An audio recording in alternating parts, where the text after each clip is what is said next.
What if I told you that poverty isn't just a lack of money, but a trap designed to keep you stuck? You're working harder than ever, yet every time you think you're escaping, something pulls you back down. But what if I told you that the trap is rigged and there's a way out? A way to break free from the cycle you've been trapped in your whole life.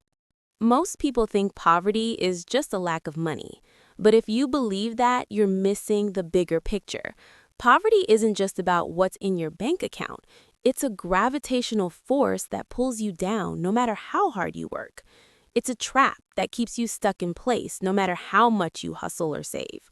Think of it like trying to escape the Earth's gravity. When a rocket launches, it needs a specific amount of speed and escape velocity to break free from gravity.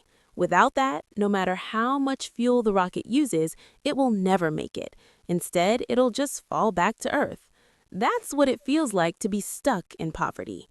You work hard, save a little, and climb up, but then something happens. Your car breaks down, your rent goes up, the system pulls you back down, and the cycle repeats. The harder you work, the deeper you fall. This isn't just about working harder. It's about understanding how to break the system that's designed to keep you where you are. Now, you might be thinking, if I just try harder, if I work more, save more, won't that get me out? But here's the truth. Working harder alone won't get you there. In fact, the system is built to make it harder for you. Take something as simple as buying everyday items. When you're poor, you can't buy in bulk, so you end up paying more for the same things. That extra cost adds up. You can't afford quality, so you buy cheap boots that fall apart after a year. You delay dental visits because the cost is too high, and then when you finally see a dentist, you need a root canal. It's the same story across the board. The system charges you more for being poor. But that's not all. Poverty also messes with your brain. Research has shown that constant financial stress, worrying about bills, the rent, unexpected expenses, literally lowers your IQ. It's not just about missing a good night's sleep. It's about your brain being overloaded, stuck in survival mode. And when you're stuck in that mental space, it gets harder to think long term. You start making decisions based on the present. How can you survive today, and not the future? You take the payday loan because you need cash now. You grab the fast food, even though it's not healthy, because it's quick and cheap. These aren't dumb choices. They're the choices of someone who is exhausted by the weight of survival. And the system knows this. It's exploiting you.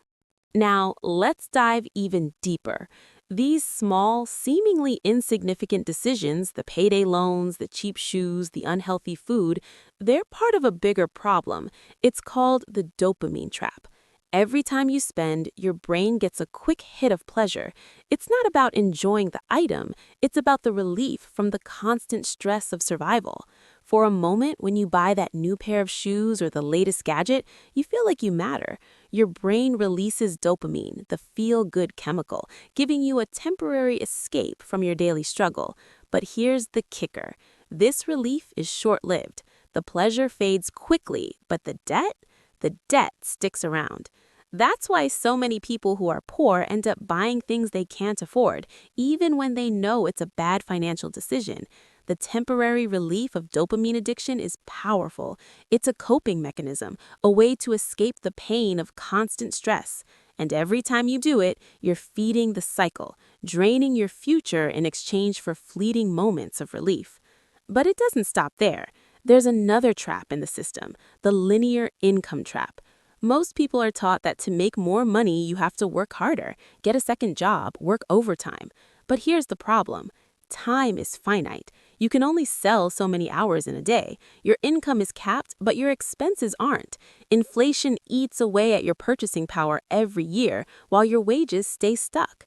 Even when you work more, it feels like you're running up a down escalator. You're working harder, but you're still falling behind. So, if this is the system keeping you trapped, how do you break free? The first step is to stop the bleeding. You need to build a buffer. This is not about getting rich. This is about surviving the storm.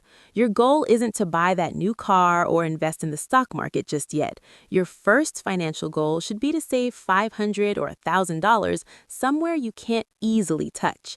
This money isn't for spending. It's your buffer, your safety net. When your car breaks down, it's an inconvenience, not a catastrophe. With a buffer, you stop reacting to emergencies and start managing them. This buffer buys you something more valuable than money. It buys you cognitive bandwidth. It restores your ability to think clearly and make better decisions. When you're not in survival mode, you can start planning for the future again.